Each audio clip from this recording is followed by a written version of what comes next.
하나님의 각별하신 은혜와 도우심이 충만하기를 축복합니다. 명가의 삶에는 분명한 자기 확신이 있어야 됩니다. 오늘 본문에 하나님께서는 모세를 통해 이스라엘을 성민으로 부르십니다. 하나님께서 그렇게 부르신 겁니다. 구별하셔서 택하시고 너희가 이제 성민이다 라고 하셨다는 겁니다. 6절을 보면 너는 여호와 내 하나님의 성민이라. 내 하나님 여호와께서 지상 만민 중에서 너를 자기 기업의 백성으로 택하셨나니. 따라합시다. 하나님께서 택하셨다. 이것이 하나님의 부르심이고 또 하나님의 구별하심입니다. 그것 때문에 성민이 된 거예요. 내가 뭘 준비했기 때문이 아니라 그것 때문에 하나님이 부르셨고 구별하셨기 때문에. 신앙은 그렇습니다. 내게로 향하신 하나님의 마음과 뜻을 믿는 겁니다. 하나님께서 이렇게 하시는구나. 내가 요구한 것이 아니라 하나님께서 정하신 그것을 받아들이는 겁니다. 그것이 바로 믿음입니다. 그것을 위해 모세는 이스라엘에게 선포합니다. 우리가 하나님의 성민이니 이제 하나님께서 구별하신 대로 율법을 잘 듣고 지키고 순종하자. 하나님께서 말씀을 주셨고 다른 많은 좋은 것을 주셨으니 그 하나님을 놓치지 말고 가나안 땅에 들어가서 좋아 보인다고 우상을 쫓아가지고 조각을 만들고 상으로 만들어서 그걸 쫓아갈 것이 아니라 하나님을 잊지 말고 살자. 다른 신을 섬기거나 이방 신당을 만들기보다 하나님을 놓치지 말자. 그 설교를 바로 모압 땅에서 하고 있는 겁니다. 400년 넘도록 이집트에서 노예로 살았습니다. 삶에 여러 가지 이유도 있었지만 여러분 생각해 보십시오. 사람의 일생이 100년을 넘질 못합니다. 100년 전 일이 뭘인지 몰라요. 교육학자들 얘기는, 사회학자들의 얘기는 사람이 행하는 모든 그것이 전쟁이건 위기건 무엇이건 100년 주기로 되풀이된다 그러지 않습니까? 인생의 경험이 2대가 지나건 3대가 지나건 그걸 넘질 못하고 그게 되풀이된다는 겁니다. 그러니까 100년이 지나면 100년 전에 전쟁이 있었으면 그 전쟁이 또 난다는 겁니다. 100년 전에 뭐 때문에 잘못된 재앙이 있었으면 그게 100년 후에 또 있다는 얘기입니다. 그게 사회학자들의 얘기예요. 그 기준으로 본다면 이집트에서 400년 있었습니다. 무슨 기억이 있고 무슨 정체성이 있겠냔 말입니다. 400년쯤에 살았던 이스라엘은 나보니 노예였습니다. 노예 이상의 무슨 정체성과 무슨 자존감을 갖겠습니까? 그러니 미래에 대한 비전도 없고 얼마나 자존감이 무너졌으면 모세가 바로한테 가서 하나님께서 하나님의 백성을 내보내려고 가셨다라면 박수를 치고 환영할 백성이 출애굽기에 뭐라고 얘기합니까? 당신 쓸데없는 얘기해가지고 우리가 더 힘든 구역을 당하게 하지 않냐 구박을 해요. 즉 자존감이 이미 무너진 상태여서 더 나은 미래를 기대할 수 없을 만큼 그들의 생각과 마음은 이미 무너져 있는 상태였습니다. 그런 그들을 이스라엘이 인정하지 않은 하나님이 권능으로 전적으로 하나님 기준으로 역사하시겠다 하면서 재앙을 퍼부으시면서 기어이 그들을 홍해 건너 광야로 불러내셨습니다. 하나님이 하신 겁니다. 오죽했으면 홍해 앞에서 불평을 하고 원망하는 이스라엘에게 모세를 통해 말씀하게 하셨겠습니까? 너희는 가만히 있어 내가 하나님 됨을 알지어다. 맞습니다. 아무것도 하지 말어 내가 할 테니까 하면서 하나님이 그냥 하신 거예요. 그렇게 바다를 마른 땅 길을 내셨고 이스라엘은 구원을 받은 겁니다. 확실히 알았습니다.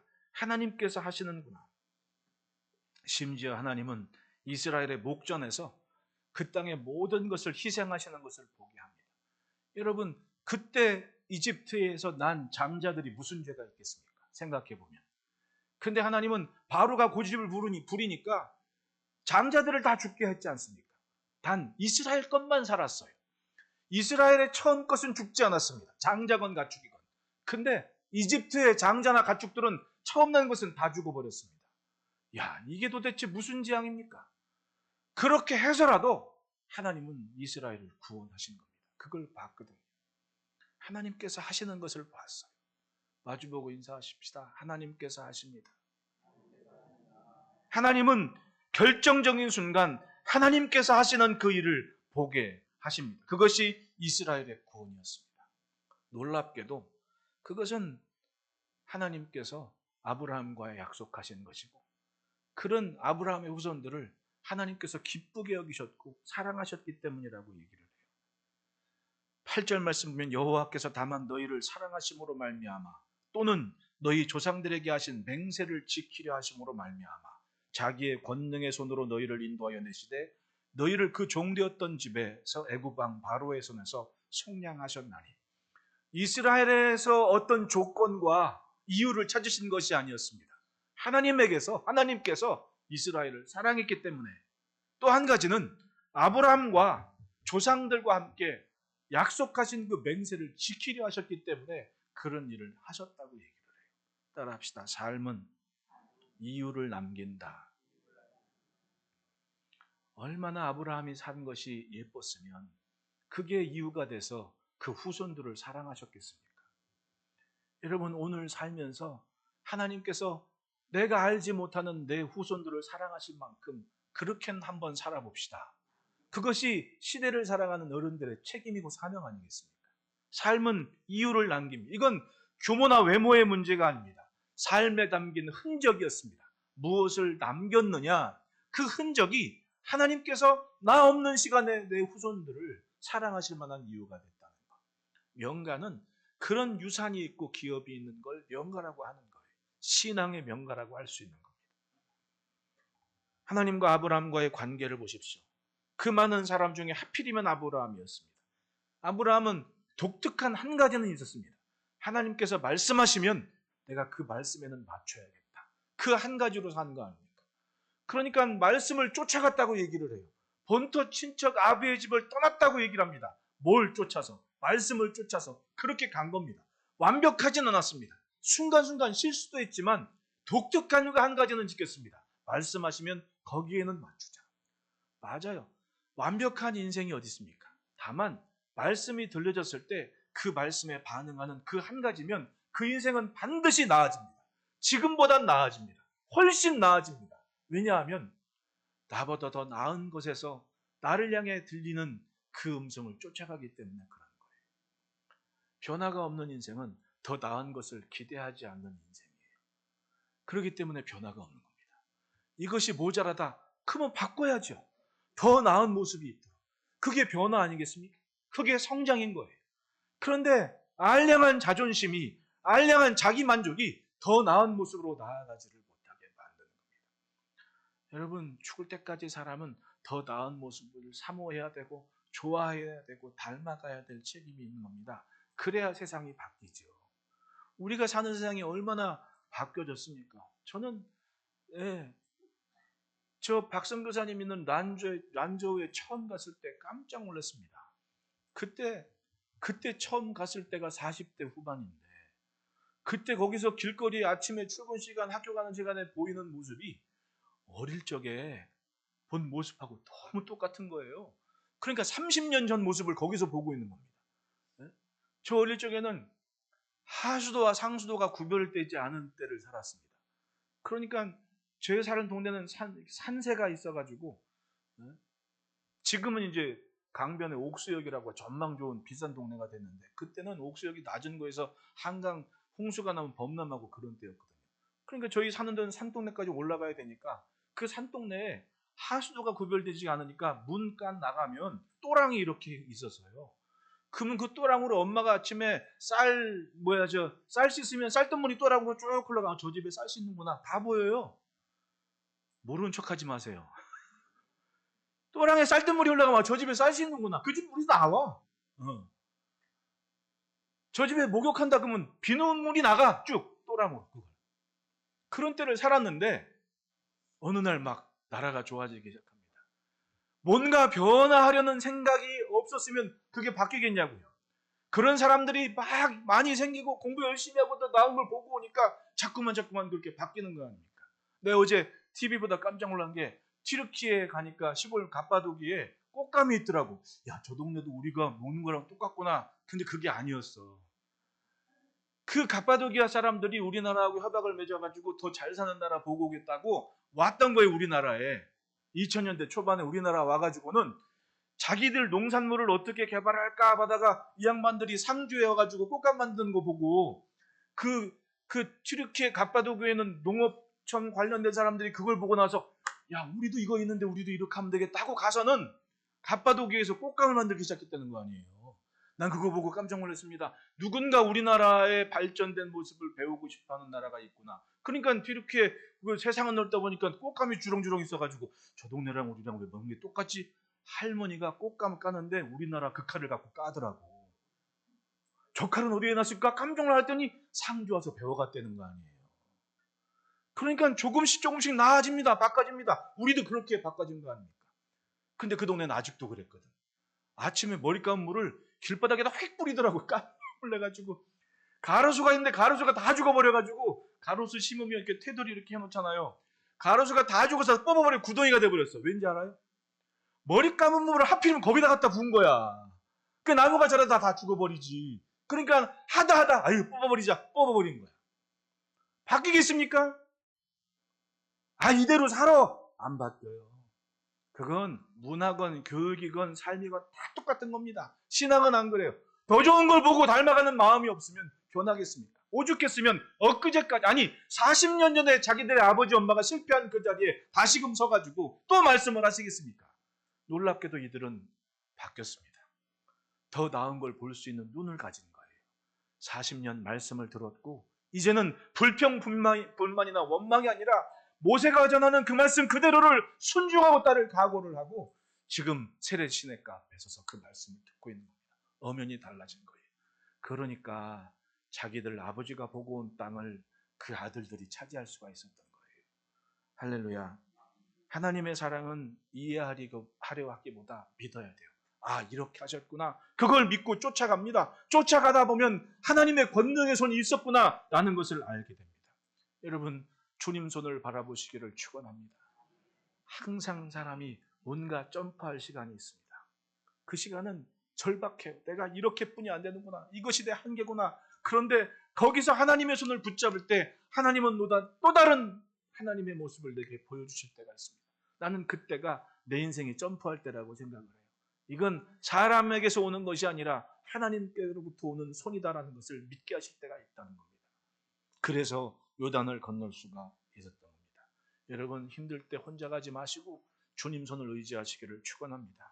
왜냐? 우리는 하나님께서 예수님의 보혈을 희생하시고 건져내시고 선별해 부르신 하나님의 성민으로 이 시대를 살고 있기 때문에 그런 거예요. 내가 거룩한 주의 백성이다. 그 믿음으로 영광을 이루시기를 축원합니다.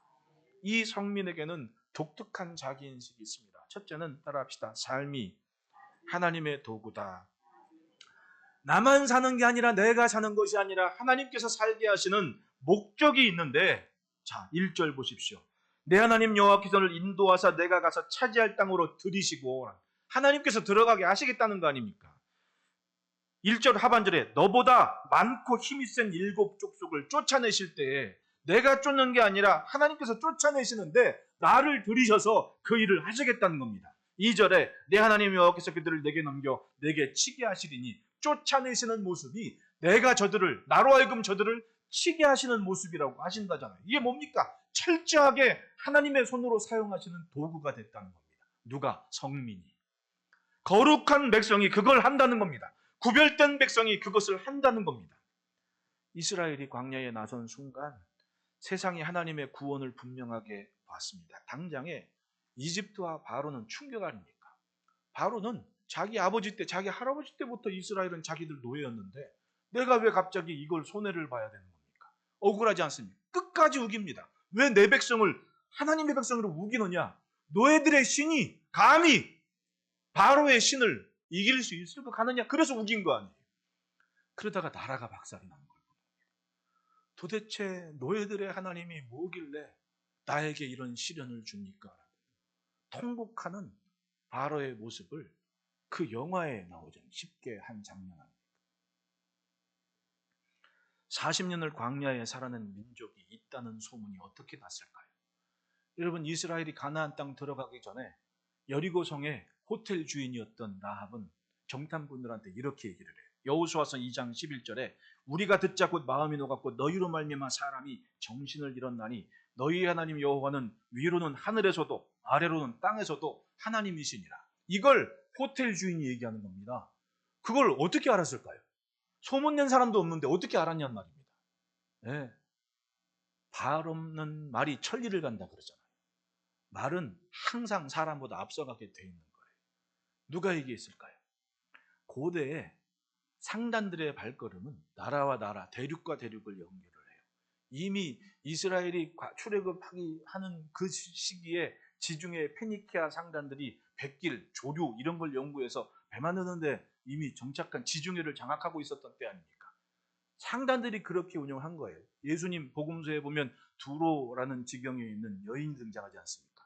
그 사람이 당당히 사회활동을 있을 만한도 이 여인도 굉장히 대단한 이런 얘기하면 너무 사회적인 얘기, 문화적인 깊게 나가니까 당시에도 이집트의 향유와 인도의 후추가 거래되는 무역 모선이 있는데 그 사람들이 광야를 지나가는 겁니다. 시나이 반로를 지나서 팔레스틴 지역의 왕의 대로를 지나서 우리 성지답사 가면 제일 먼저 도착하는 카이사리아 항구에서 배를 타고 유럽 쪽으로 넘어가는 거예요. 그 상단들이 이집트에서 향유를 취급을 해요. 제가 그 향유를 2008년도에 하나 사온 게 있는데 잊어버리고 있었거든요. 기름 아니에요, 기름. 근데 얼마 전에 서랍장에 물파스 찾다가 보니까 거기에 그 향유가 들어있어가지고 야, 그럼 2008년도 건데 뭔가 변했겠지. 웬걸요? 하나도 안 변하고 그 향 그대로 있는 깜짝 놀랐습니다. 야, 이게 이집트의 향유구나. 그걸 향유 장사들이 상단들이 그걸 거래하고 무역을 하는 거예요. 그러니 광야를 지금도 베두인들은 나그네 지나가면 모셔다가 자기 집에 영접하고 대접하고 재워 보내는데 그러면 그 고대 사회의 상단들이 가면서 이 장정만 60만에다 식구들까지 한 2, 300만이 광야에 터지고 사는데 이 사람들 만났을까요? 안 만났을까요? 만났죠. 당연히 물어. 당신들이 뭔데 여기 있어? 여기 사람 사는 데가 아닌데? 구구절절히 이런지 밤이 맞도록 얘기하면서 대접받고 그리고 여리고성 들어가서 무슨 얘기예요? 야, 광야에 애굽에서 나온 민족이 있대. 그래? 내가 10살 때 그 얘기를 들었는데 내 나이 50이 된 거예요. 그러면 그 50대 아버지가 아들한테 야, 광야에 이스라엘이라는 민족이 있다는데 안 죽었대. 무서워요, 안 무서워요? 여러분들은 멀쩡해도 그 사람들은 엄청 무서웠을 거란 말이지. 오죽했으면 당시에 숙박업소를 운영했던 라합이라는 여인이 그 정탐꾼이 왔을 때 그렇게 얘기했겠습니까? 당신들이 무서워서 코앞에 왔다는 얘기 듣고 왜 모압 땅까지 와서 요단강 건너 아닙니까? 무서워서 성문 걸어잠고 우리는 긴장하고 있다. 내가 가만히 이 호텔 지나가는 숙소에 지나가는 사람들의 얘기를 다 듣고 종합해 볼 때 당신들의 하나님은 하늘에서도 땅에서도 홀로 하나님이시다. 할렐루야. 그 시대의 라합은 세상 돌아가는 정보가 모이는 집 주인이었던 겁니다. 그러니까 고백을 한 거예요. 하나님이 상천하지의 홀로 하나님이시다. 대단한 일이었습니다. 그렇습니다. 그렇게 하나님이 소문내게 하신 겁니다. 어떤 모습 때문에? 광야에서 자기들 아버지와는 다르게 하나님의 말씀 믿는 그대로 듣고 만나와 매출하고 배를 채우면서 비나을이 놓고 잠을 자도 내일 채우실 하나님을 기대하는 이스라엘의 모습을 보면서 하나님이 선언을 했습니다. 너희가 성민이다라고. 그러니 얼마나 달라졌습니까? 말씀에 그대로 순종하고 따라가는 세대인데 그들은 진정 하나님께서 원하시는 뜻의 삶을 맞출 도구가 됐고 무기가 됐고 종이 됐다는 거예요.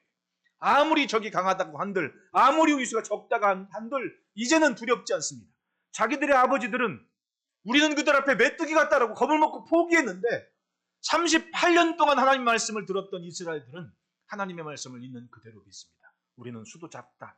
우리는 강하지도 않다. 저들의 7 족속은 우리보다 수도 많다. 그런데 지금 하나님께서 가라고 하신다. 하나님이 들이신다. 하나님이 치게 하신다. 이 말씀을 있는 그대로 듣고 자기들의 미래를 상상할 수 있는 힘을 가졌다는 거예요. 할렐루야. 말씀에 맞춰 내일을 기대하는 삶이기를 축복합니다. 그것이 도구예요. 여러분, 우리의 삶에 믿어야 할 것을 최우선순위에 두는데 그 믿어야 될 것이 하나님의 말씀이고 하나님이라는 거예요. 이 귀한 것을 앞에 바로 놓지 않으니까 자꾸만 둘째, 셋째, 넷째, 말째가 나를 괴롭히는 거 아닙니까? 둘째에 있을 게 첫 번째로 가버리니까 정신이 없는 겁니다. 저 끝에 있을 가치가 가장 최고의 가치를 있으니까 정신은 잃어버리는 거예요. 기준이 없을 때 흔드는 거 아닙니까? 뭐든지 우선순위를 찾아야 됩니다. 그 우선순위가 분명하면 나머지는 있어도 그만 없어도 그만인데 살다 보니까 있어도 그만 없어도 그만인 것들이 나를 괴롭게 하고 나를 흔드는 겁니다. 그게 바로 기준이 있는 인생과 없는 인생의 차이인 거예요. 믿어야 할 것을 모든 것 위에 둡니다. 하나님의 말씀을 최고의 자리에 두면 생각이 분명해지는 겁니다. 그때 비로소 하나님의 목적을 알아요.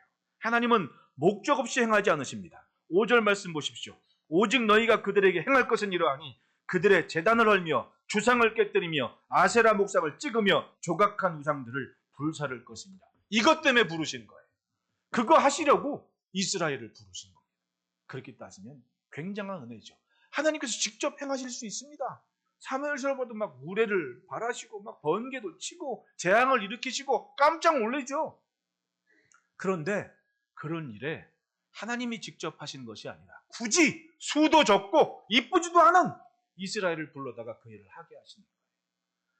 여러분, 내가 성전 한기퉁에서 주일을 감당할 수 있는 것을 큰 은혜로 여깁시다.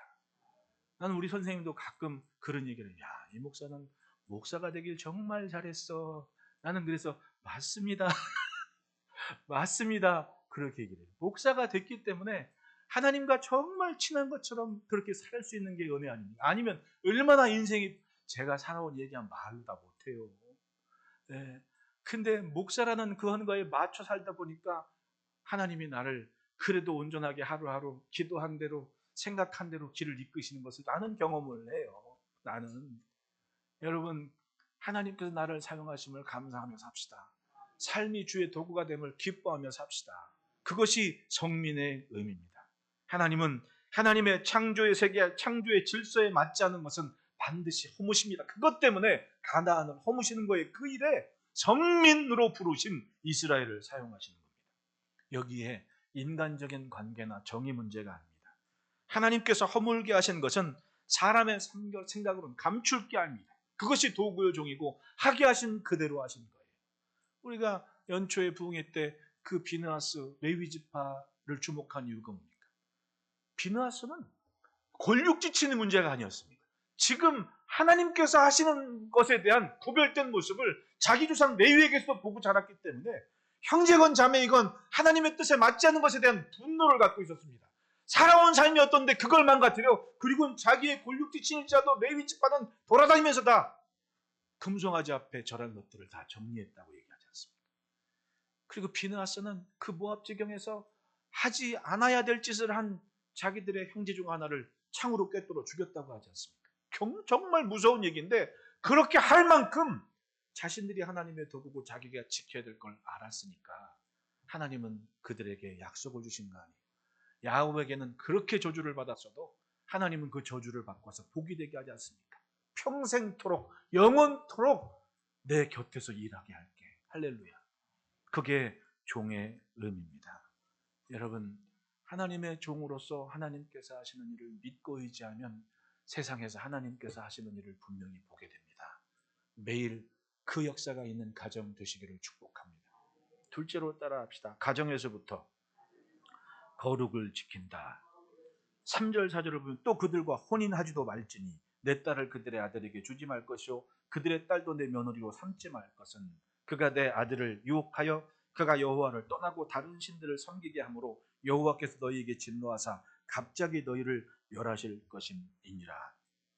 놀랍게도 성민의 출발점을 선언하실 때 굳이 혼인관계, 즉 가정을 말씀하시는 거 보십시오. 이게 정말 중요한 거예요. 가나안과 이스라엘의 전쟁의 출발점이, 영적인 전쟁에서의 출발점이 바로 가정이었던 겁니다.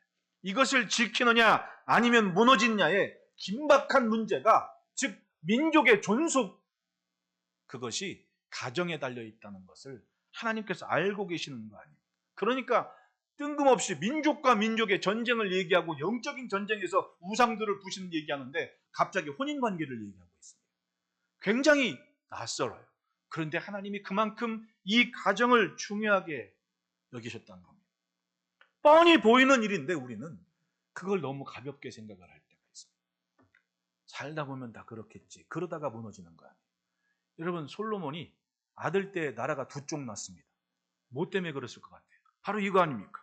그들과 혼인하지도 말지니 좀 살아보려고, 좀 나라 좀 살게 하려고 이 나라 공주 데려가고 저 나라 공주고 이 딸 데려오고 저 딸 데려가다 1000명이, 여러분 부인이 1000명이에요. 네? 1년 365일입니다. 하루에 한 번씩만 와도 3년이 지나가야 되는데 그 나머지 여인들은 뭐라고 있겠습니까? 성경은 얘기하죠. 시집 올 때 자기들의 우상들을 가져왔다고 얘기합니다. 네?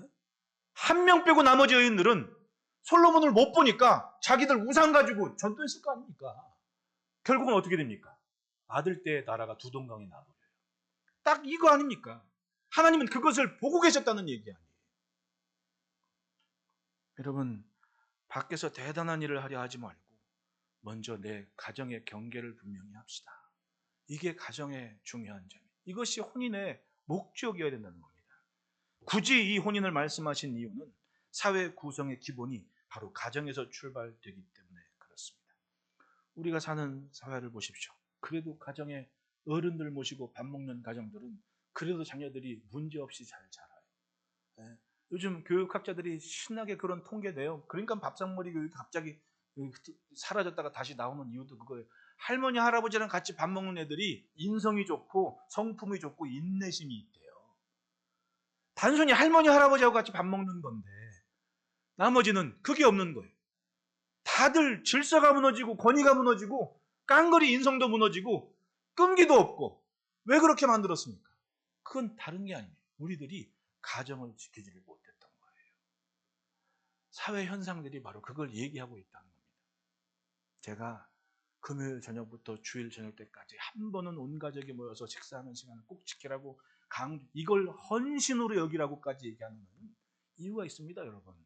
이거 무너지면요, 아무리 화려해 보여도 말짱 꽝이에요. 다. 정말입니다.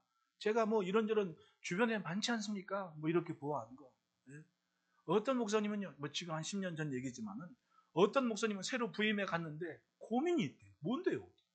아니, 선교단이 기껏 찬양하고 끝나서 금요일날 철야 예배 다 끝나고 기도 끝나서 지들끼리 호프집을 간다는 겁니다. 이게 뭐 하는 짓이에요? 화려하고 죄어지어 부르는데 삶은 경계가 허물어지는 거. 그러니까 노래하는 것보다 중요한 것은 내 집에서 엄마 아빠 기도받으면서 함께 지키는 게 더 중요하다니까. 이게 없으니까 규모가 없는 겁니다. 삶에는. 교회 밖을 나가면 지탱해줄 의지가 없는 거예요. 따뜻한 말 한마디 해주는 엄마가 있나? 기도하는 아빠가 잘 들어주고 내 고민을 해줄 얘기가 있는데 그게 없으니까. 그러니까 그래도 예수 믿는 엄마 아빠가 있으면 감사해야 돼요. 왜냐하면 적어도 내 신앙의 의지는 되어주지 않습니까? 이거 없으니까 기준이 사라진 건 문화가 그냥 세상 문화에 그걸 이겨내지를 못하는 겁니다. 휩쓸려 가는 건 얼마나 무서운 얘기입니까? 그러니까 있어도 그만 없어도 그만인 것 때문에 착각하지 말고 진짜 중요한 그거는 지켜야 될 때가 바로 지금. 이거 아니면 한순간에 휩쓸려 무너집니다. 바로 가정이 무너진다는 거예요. 가정이. 우리는 상당히 큰 위기의 시절을 보내는 것이 맞습니다. 부지런히 일했고 열심히 일했습니다. 밤낮 없이 일해서 살만한 세상 만들었습니다. 제가 가끔 지나간 때를 얘기하는 이유도 모르는 친구들 많거든요. 이 앞에 있는 젊은 친구들이 또랑의 하수도 상수도 구분 없이 사는 때를 알겠습니까? 좋은 때를 살아. 이 친구들은 수세식 화장실 세대입니다. 수세식 화장실을 산 세대예요. 집에 보일러가 나오는 세대였습니다. 불 꺼지면 숯불 50원짜리, 5원짜리 숯 사와가지고 연탄불 지피던 그런 때가 아닙니다. 그런 때를 살아온 사람들의 기억을 모르잖아요. 그럼 할머니, 할아버지들이, 어른들이 지나간 때 이랬는데 지금은 이렇게 살아. 그러면서 얘기해주는 유대인들은 지금도 나라에 대한 애국심을 갖고 전쟁 나면 자기들 마을에 돌아갈 줄도 알고 이러다가도 쫓아갈 줄 아는 그런 근성을 가지고 삽니다. 그런데 다 제잘난 맛에 살아요.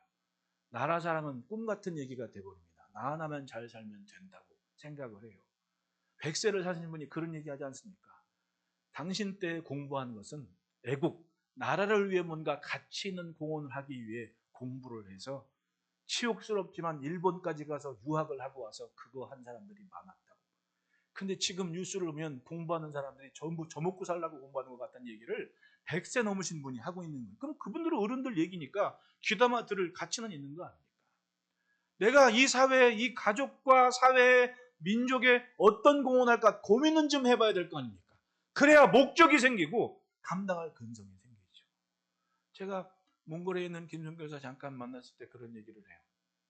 그 친구가 선교사님들이 지금 우리 박선교사도 3년짜리 비자 받은 건 기적이에요, 기적. 여러분 100명 넘는 선교사가 그 동네 선교사들이 다 쫓아가고 지금 4명인가 뿐이 안 남았다고 하잖아요. 4명도 언제 나올 줄 몰랐는데 비자가 돼가지고는 한국어 학과를 다 없애버렸대요. 그러니까 전에는 한국어 강의하느라고 그 비자를 가지고 이제 같이 공부도 하고 학생 비자도 받고 이제 교사 하면서 했는데 한국어과를 다 없애버렸다는 거예요. 저 갔을 때만도 애들이 영어 하려고 저만 가면 저 카페 가면 막 저한테 막 영어로 말 걸고 저는 영어로 대답해주고 영어 한마디라도 하려고 애들이 막 덤벼들었는데 이제는 영어도 안 하고 한국어도 안 한대. 거기에 관련된 사람들이 다 쫓아가는 겁니다. 2025년까지 선교사 천정교육을 만든다고 시 주석이 그랬으니까 그 일환이겠죠. 다 쫓겨났습니다. 3년 비자 받은 거예요.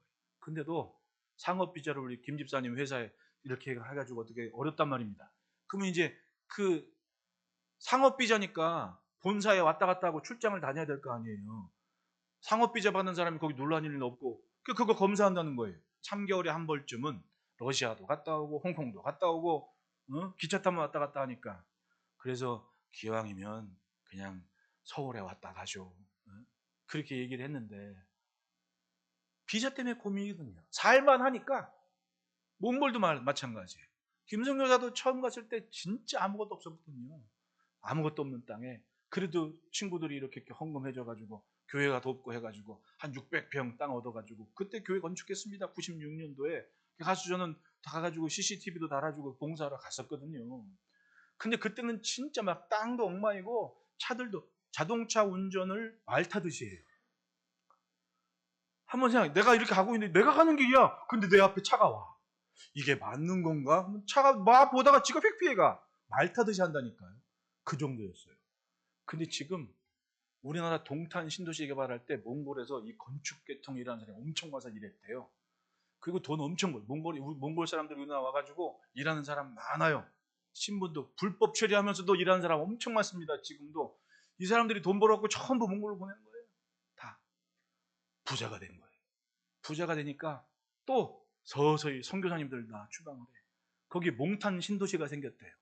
몽탄 신도시 아세요, 여러분? 동탄 신도시에서 일한 사람이 집에 가가지고는 몽탄 신도시를 만들었대. 동탄에는 아파트를 똑같이 만들었대. 문 열면 이게 동탄인지 몽탄인지 모르는 몽골인지 몰라가지고 몽탄이라고 부른대. 아시는 것 같은데 모르는 것 같기도 하여튼 그 정도로 잘 살게 됐다는 겁니다. 그러면 그 이유가 돼서 살게 된 살만한 사람들이 이젠 그 선교사님 다 배척하고 도망 내보내는 거예요. 참 웃기죠. 참 남 좋은 일 하는 거예요. 맞아요. 배워서 남 주는 게 맞아요. 이 선교사님이 비자 때문에 또 기차 타고 러시아 갔다 나가면 그나마 좀 싸니까 30몇 불인가 뭐. 근데 아마 가는 길에 러시아 가까이 오면 뭘 좀 더 내야 되나 봐요. 자기는 있는 줄 알았대. 어디서 샜는지. 근데 기차 안에서 이렇게 보니까 그 차장이 와가지고 12불을 내야 되는데 돈이 없더라는 거예요. 야, 큰일 났다. 그래가지고 이렇게 보는데 마침 그 기차 저 한켠에 한국 청년들이 둘이 있는 걸 탄 걸 알아가지고 그 청년들한테 가가지고는 네, 이만저만 하는데 12불이 좀 필요하다고. 그런데 참 그 청년들이 기특하죠. 12불을 딱 해가지고 주더라는 거예요. 자기들이 대신 내줬대. 내가 꼭 갚겠노라고 얘기하고 이제 그 앞에 앉아가지고 얘기를 했는데 알고 봤더니 이 친구들이 검사로 그 사법연수원 마치고 임지로 가기 전에 시간이 있어가지고 자기 친구랑 둘이서 선교 겸해서 정탐한다고 몽골을 왔던 친구인 거예요. 거기서 몽교 선교사만 참 하나님께서 곳곳에 하나님의 사람이 있어야 될 이유를 나는 그런 데서 찾아요. 그러니까 이 친구들이 그 얘기를 이렇게 하니까 이 김성교도 좋아가지고 이만저만 해가지고 얘기를 한 거예요. 그 친구들이 자기들은 그랬대.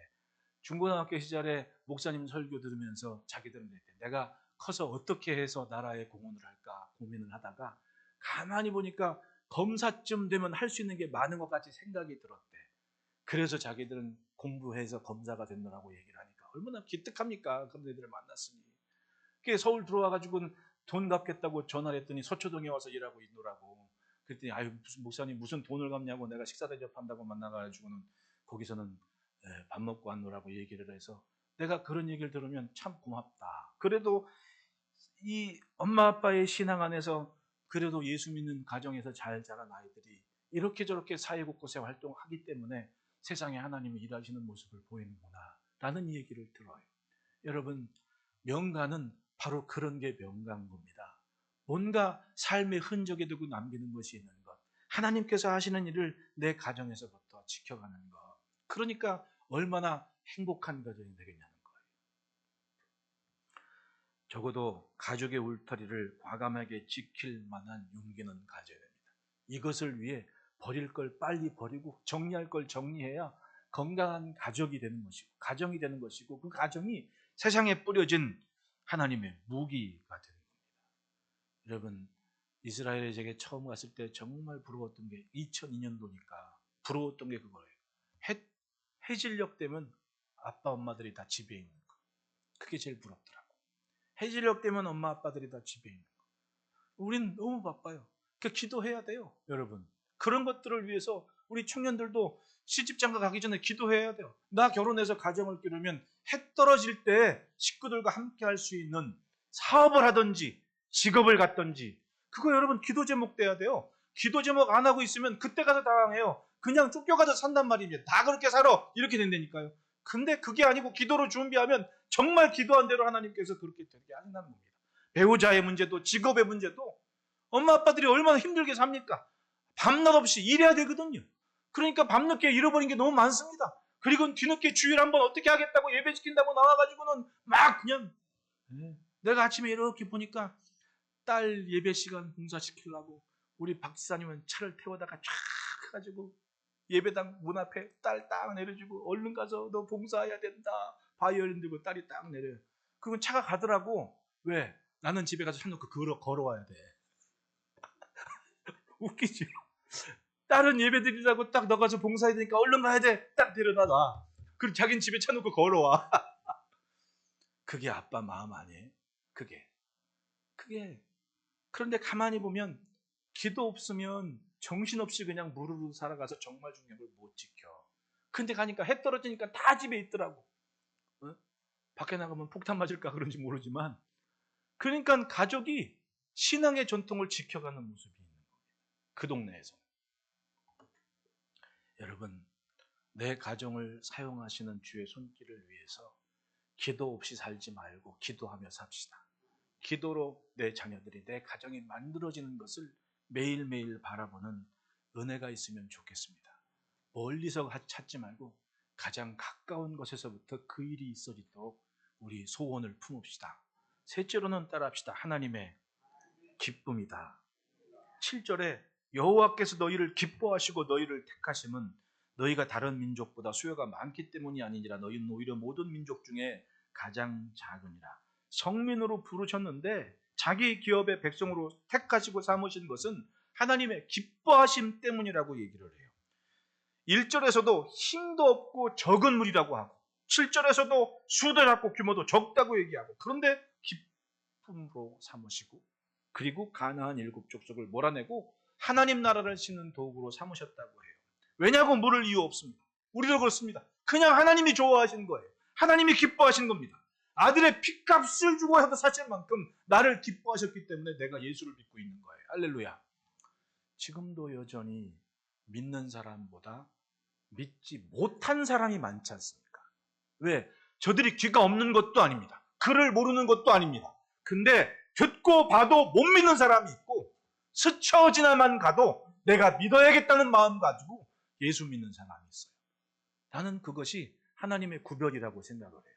하나님의 구별. 우리는 그 구별하심 때문에 하나님의 기쁨의 이유가 돼서 여기에 지금 앉아 있는 거예요. 믿으십니까?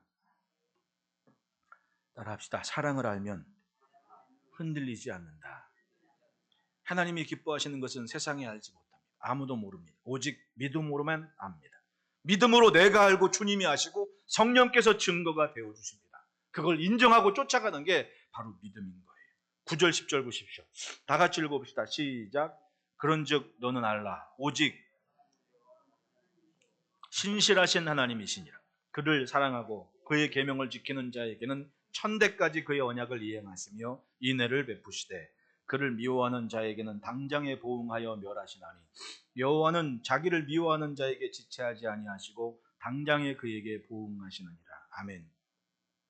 지금 우리 삶은 영적인 전쟁터의 한가운데 있는 겁니다. 그 전쟁이 미래를 결정하는 것입니다. 매일 우리의 일상에 하나님보다 더 좋은 것을 내 생각과 마음의 관계에 막 뿌려놓거든요, 사탄이. 왜냐하면 늘 지는 싸움만 싸웠습니다, 마귀는. 얼마나 긴장하라고 얼마나 대단한 것을 준비하겠습니까? 마귀도 치열한 겁니다. 내가 모를 뿐이지. 그 전쟁에서 이기는 것은 바로 내 가정, 내 가장 가까운 관계에서부터 하나님을 인식하고 내 정체성을 지켜가는 삶인 겁니다.